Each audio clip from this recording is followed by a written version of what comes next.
भारत और इंग्लैंड के साथ चल रही 5 टेस्ट मैचों की श्रृंखला का पहला मैच जो हेडिंग्ले में हुआ उसे इंग्लैंड ने 5 विकेट से जीत लिया और भारत को एक बड़ा झटका दिया।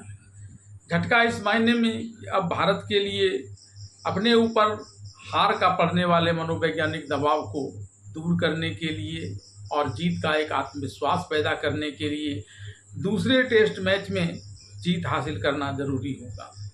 लेकिन इस जीत को हासिल करने के लिए भारत के पास क्या विकल्प है और वह क्या आगे परिवर्तन कर सकता है, खास करके तब जबकि बुमराह जिसने पहली पारी में 5 विकेट लिए थे और शानदार प्रदर्शन किया था, उसके बावजूद दूसरी पारी में भारतीय टीम के गेंदबाजों के निराशाजनक प्रदर्शन के कारण भारत को हार मिली। पहले तो कहा जा रहा था कि रोहित शर्मा और विराट कोहली के भारतीय टीम में शामिल नहीं होने का असर भारतीय टीम की बल्लेबाजी पर पड़ेगा, लेकिन ऐसा हुआ नहीं। भारत के बल्लेबाजों ने तो अच्छा खासा रन बनाया था।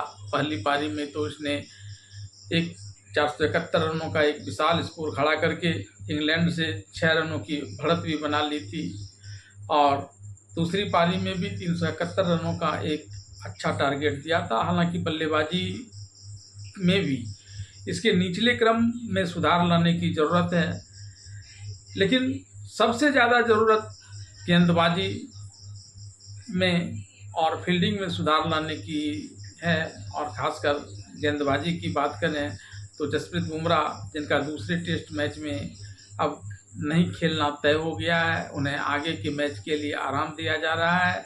तो भारतीय टीम के समक्ष एक बड़ा यक्ष प्रश्न है कि अब भारत बल्लेबाजी में बुमराह की जगह पर किसे रिप्लेस करेगा, कौन सा दूसरा खिलाड़ी यहाँ पर आ पाएगा।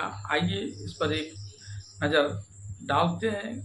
पिछले कुछ गेंदबाजों के जिसकी संभावना प्रबल है दूसरे टेस्ट मैचों में खेलने की, उसके खेल के परिणाम को लेकर। इंग्लैंड के विरुद्ध दूसरे टेस्ट मैच खेलने के लिए भारतीय टीम की तैयारी को लेकर एक रिपोर्ट में दावा किया जा रहा है कि कार्यभार प्रबंधन के लिए जसप्रीत बुमराह को इंग्लैंड के खिलाफ दूसरे टेस्ट में आराम दिया जाएगा। चयनकर्ताओं के अध्यक्ष अजीत अगरकर ने टीम की घोषणा के समय ही इसकी जानकारी दे दी थी कि बुमराह सभी 5 टेस्ट नहीं खेलेंगे, वह 3 ही टेस्ट मैच खेलेंगे। पिछले हफ्ते लीड्स में हार से निराश भारतीय टीम को उनकी अनुपलब्धता एक बड़ा झटका है। एक टीम जो पहले से ही हेडिंग्ले में संघर्ष करने वाले तेज गेंदबाजी आक्रमण में गुणवत्ता खोजने के बारे में सोच रही थी, अब उसके सामने एक और समस्या खड़ी हुई है। अब यह बड़ा सवाल है कि जिस टेस्ट में बुमराह नहीं होंगे उसमें उनकी जगह कौन लेगा। 2 तेज गेंदबाज भारतीय टीम के तर्कस में मौजूद हैं, उनके नाम आकाशदीप और अर्शदीप हैं। और इसके अलावा एक स्पिन गेंदबाजी, हालांकि भारतीय के पहले मैच के लिए जो टीम का चयन किया गया था उसमें एकमात्र स्पिनर को रखा गया था। सिराज प्रसिद्ध और शार्दुल पिछली टेस्ट मैच में कमाल नहीं दिखा पाए थे तेज गेंदबाजी आक्रमण में। हालांकि भारतीय टीम में मोहम्मद सिराज, प्रसिद्ध कृष्णा और शार्दुल ठाकुर की तिकड़ी मौजूद थी, लेकिन वे प्रभावित नहीं कर पाए। इसका मतलब यह है कि भारत को आकाशदीप या अर्शदीप सिंह में से किसी एक को चुनना होगा। गौतम गंभीर और शुभमन गिल के लिए यह एक बहुत बड़ा सवाल है, क्योंकि इसमें कई कारण हैं। अगर तेज गेंदबाजों पर ज़्यादा दिमाग नहीं लगाया जाए तो भारत के पास एक कलाई का स्पिनर कुलदीप यादव है जो कभी भी मैच का पासा पलट सकता है।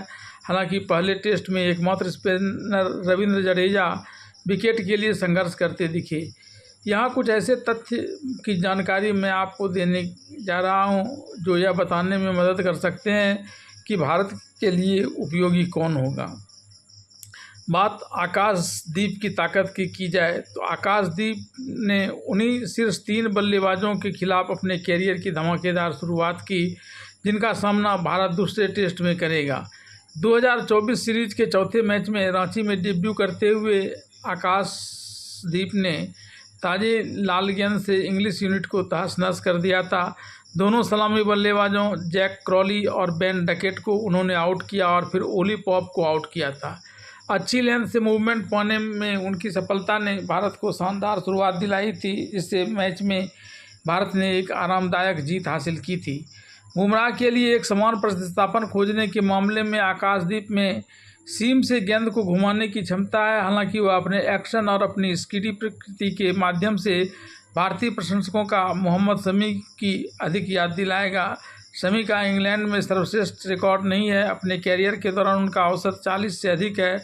उनका प्रदर्शन निश्चित रूप से इस बात का संकेत नहीं है कि आकाशदीप कैसा प्रदर्शन कर सकते हैं, लेकिन यह कुछ ऐसा होगा जिससे भारत सावधान रहेगा। अपने 7 टेस्ट मैचों में 35.20 के औसत के साथ आकाश उस तरह से आगे नहीं बढ़ पाए जैसा कि उनके डेब्यू प्रदर्शन से उम्मीद की जा रही थी।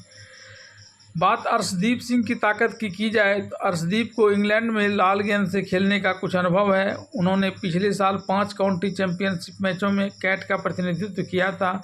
उन्होंने 13 विकेट लिए थे, लेकिन वे 41.76 के थोड़ी निराशाजनक औसत के साथ आए थे। अर्शदीप दुनिया के सर्वश्रेष्ठ सफ़ेद गेंद के गेंदबाजों में से एक हैं, जिन्होंने पिछले साल T20 विश्व कप में भारत के प्रयासों का नेतृत्व किया था और खेल के सबसे छोटे प्रारूप में सबसे अधिक विकेट लेने वाले तेज गेंदबाज बन गए हैं। यह लंबे प्रारूप के क्रिकेट में लागू नहीं हुआ है, जिससे लंबे स्पेल और बहुत धैर्य की आवश्यकता होती है, और उनका कैरियर औसत 30 प्लस का रहा है। लेकिन बाएं हाथ के इस खिलाड़ी के पास कुछ चीज़ें हैं जो उनके पक्ष में हैं, जिसमें उनका बाएं हाथ का होना भी शामिल है। भारत के पास पहले से ही 3 दाएं हाथ के तेज गेंदबाज हैं। अर्शदीप के रक्षात्मक T20 कौशल भी सकारात्मक होंगे। वह रन रेट को नियंत्रित करना जानते हैं। यह इंग्लैंड के बेसबॉल के लिए भारत का एक बड़ा हथियार हो सकता है। कुलदीप यादव का इंग्लैंड के विरुद्ध प्रदर्शन देखें तो उनका इंग्लैंड के खिलाफ प्रदर्शन बहुत शानदार रहा है। उन्होंने इंग्लैंड के खिलाफ कई मौक़ों पर महत्वपूर्ण विकेट लिए हैं और कई बार टीम को जीत दिलाई है। खासकर भारत में इंग्लैंड के खिलाफ उनके आंकड़े बहुत अच्छे हैं, जहां उन्होंने 6 टेस्ट मैचों में 21 विकेट लिए हैं। कुलदीप यादव ने इंग्लैंड के खिलाफ कुछ यादगार प्रदर्शन किए हैं, जिनमें 2018 में नॉटिंघम में 6 विकेट लेना था। यह वनडे में उनका सर्वश्रेष्ठ प्रदर्शन था और उन्होंने इंग्लैंड के खिलाफ 6 विकेट लेने वाले बाएं हाथ की कलाई के स्पिनर बनकर एक विश्व रिकॉर्ड बनाया था। 2018 में ही T20 में उन्होंने 5 विकेट लिए थे। इंग्लैंड के खिलाफ 24 रन तब उन्होंने दिए थे, जो T20 अंतर्राष्ट्रीय क्रिकेट में किसी भी चाइनामैन गेंदबाज का सर्वश्रेष्ठ प्रदर्शन था। 2024 में भारत में घरेलू सीरीज में इंग्लैंड के बल्लेबाजों ने उनके खिलाफ संघर्ष किया था। 2024 में रांची टेस्ट में उन्होंने 28 रन भी बनाए थे ध्रुव जुरेल के साथ मिलकर। जब 177 पर भारतीय टीम 7 पर बल्लेबाजी कर रहे थे, तब इसमें 28 रनों की महत्वपूर्ण भूमिका कुलदीप यादव की थी। एक नज़रिए से देखा जाए तो कुलदीप यादव एक गेंदबाज के तौर पर उनका भारतीय टीम में शामिल किया जा सकता है, और जो इंग्लैंड के खिलाफ अपने बेहतर प्रदर्शन के लिए भी जाने जाते हैं।